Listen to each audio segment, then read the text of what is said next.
നമസ്കാരം, ജന്മഭൂമിയിലേക്ക് സ്വാഗതം. Sir Sayyid college വഖഫ് ഭൂമിയിലല്ല എന്ന മുൻ നിലപാട് ഇന്ത്യൻ യൂണിയൻ മുസ്ലിം ലീഗ് നേതൃത്വത്തിന്റെ നിയന്ത്രണത്തിലുള്ള കണ്ണൂർ ജില്ലാ മുസ്ലിം വിദ്യാഭ്യാസ അസോസിയേഷൻ തിരുത്തി.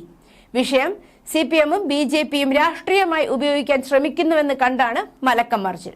കഴിഞ്ഞ ദിവസം നടത്തിയ വാർത്താ സമ്മേളനത്തിൽ ഈ വിഷയമുയർത്തി മുഖ്യമന്ത്രി പിണറായി വിജയനും മുസ്ലിം ലീഗിനെ കടന്നാക്രമിച്ചിരുന്നു. ഭൂമി വഖഫ് സ്വത്തല്ല എന്ന പ്രസ്താവനയെ ചൊല്ലി ലീഗിലും തർക്കങ്ങൾ ഉയർന്നിരുന്നു. പിന്നാലെയാണ് തിരുത്ത്.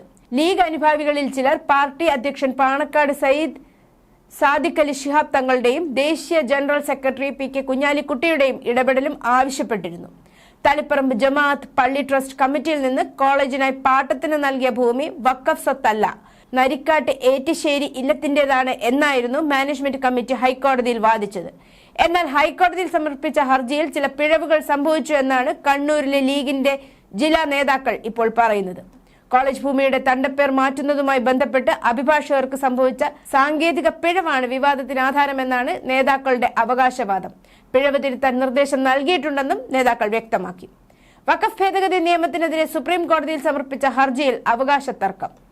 മുതിർന്ന അഭിഭാഷകനായ കപിൽ സിബൽ സുപ്രീം കോടതിയിൽ ആർക്ക് വേണ്ടി ഹാജരായെന്ന് സംബന്ധിച്ചാണ് തർക്കം ഉടലെടുത്തിരിക്കുന്നത്. കപിൽ സിബൽ സുപ്രീം കോടതിയിൽ ഹാജരായത് ജമിയത്തുൽ ഉലമ ഹിന്ദ് നൽകിയ ഹർജിയിലാണെന്ന് national league organising secretary NK Abdul Aziz പറഞ്ഞു. എന്നാൽ തങ്ങൾ നൽകിയ ഹർജിയിലാണെന്നാണ് മുസ്ലിം ലീഗ് അവകാശപ്പെടുന്നത്.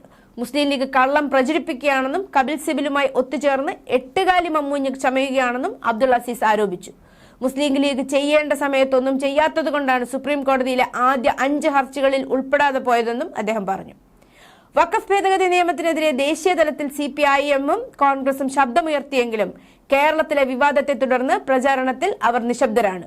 കോൺഗ്രസിന്റെയും CPM-ന്റെയും സഖ്യകക്ഷികളായ ഇന്ത്യൻ യൂണിയൻ മുസ്ലിം ലീഗും ഇന്ത്യൻ നാഷണൽ ലീഗും മാത്രമാണ് ഭേദഗതി ചെയ്ത വഖഫ് നിയമത്തിനെതിരെ പരസ്യമായ റാലികൾ നടത്തിയ കേരളത്തിലെ ഏക പാർട്ടികൾ.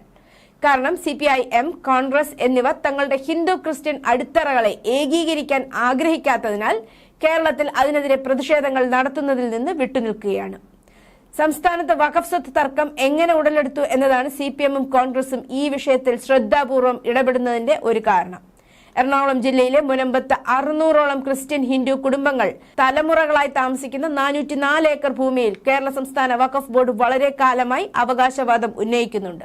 അതിനിടെ മുർഷിദാബാദ് ജില്ലയിലെ ബാദ്ബോണ ഗ്രാമത്തിലൂടെ ജാഫ്രാബാദിലേക്കുള്ള യാത്രക്കിടയിൽ ഗവർണറുടെ വാഹനവ്യൂഹം കടന്നുപോയപ്പോൾ ജനക്കൂട്ടത്തിന്റെ നിരാശ പ്രതിഷേധ സ്വരത്തിൽ പ്രക്ഷുബ്ധമായി. അതുകൊണ്ട് ഗവർണർ CV ആനന്ദബോസ് വാഹനവ്യൂഹം പുറകോട്ടെടുക്കാൻ നിർദ്ദേശം നൽകി. ഗവർണർ പുറത്തിറങ്ങിയപ്പോൾ രോഷാകുലരായ ജനക്കൂട്ടം മുദ്രാവാക്യം വിളികളോടെ ചുറ്റും കൂടി. ഒരു നിമിഷം അവർ പറയുന്നതെല്ലാം ക്ഷമയോടെ കേട്ടുനിന്ന ശേഷം തന്റെ നിലപാടുകളും സ്വീകരിക്കാൻ പോകുന്ന നടപടികളും ബംഗാളിയിലും ഹിന്ദിയിലുമായി വിശദീകരിച്ച ശേഷം അദ്ദേഹം അവരോട് ചോദിച്ചു, നിങ്ങൾക്ക് എന്നിൽ വിശ്വാസമുണ്ടോ?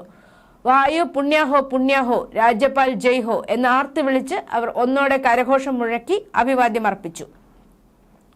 ദേശീയ വനിതാ കമ്മീഷൻ ചെയർപേഴ്സൺ വിജയ രഹത്കറയുടെ നേതൃത്വത്തിലുള്ള പ്രതിനിധി സംഘം ശനിയാഴ്ച അക്രമബാധിത പ്രദേശമായ മുർഷിദാബാദിലെ ബെറ്റ് ബോണയിൽ കലാപബാധിതരെ സന്ദർശിച്ചു. ഭയപ്പെടേണ്ട ആവശ്യമില്ല, രാജ്യവും കമ്മീഷനും നിങ്ങൾക്കൊപ്പമുണ്ടെന്ന് രഹത്കർ ഇരകൾക്ക് ഉറപ്പ് നൽകി. സെൻസിറ്റീവ് പ്രദേശങ്ങളിൽ സ്ഥിരമായ BSF ക്യാമ്പുകൾ സ്ഥാപിക്കണമെന്നും ഇക്കാര്യത്തിൽ NIA അന്വേഷണം നടത്തണമെന്നും ചെയർപേഴ്സൺ ആവശ്യപ്പെട്ടു. ഇടതുപക്ഷ പ്രചാരണ മാധ്യമമായ ന്യൂസ് ലോണ്ടറി മുർഷിദാബാദിൽ ഹിന്ദു സമൂഹത്തിനെതിരെ അക്രമാസക്തരായ മുസ്ലിം ജനക്കൂട്ടം നടത്തിയ അതിക്രമങ്ങളെ തുടർന്ന് പശ്ചിമ ബംഗാളിലെ മാൽഡ ജില്ലയിലേക്ക് ഇരകൾ പലായനം ചെയ്യുന്നതിനെയും ലഘൂകരിക്കാൻ ശ്രമിച്ചു എന്ന പരാതിയും ഉയരുന്നുണ്ട്. News desk, Janmabhumi.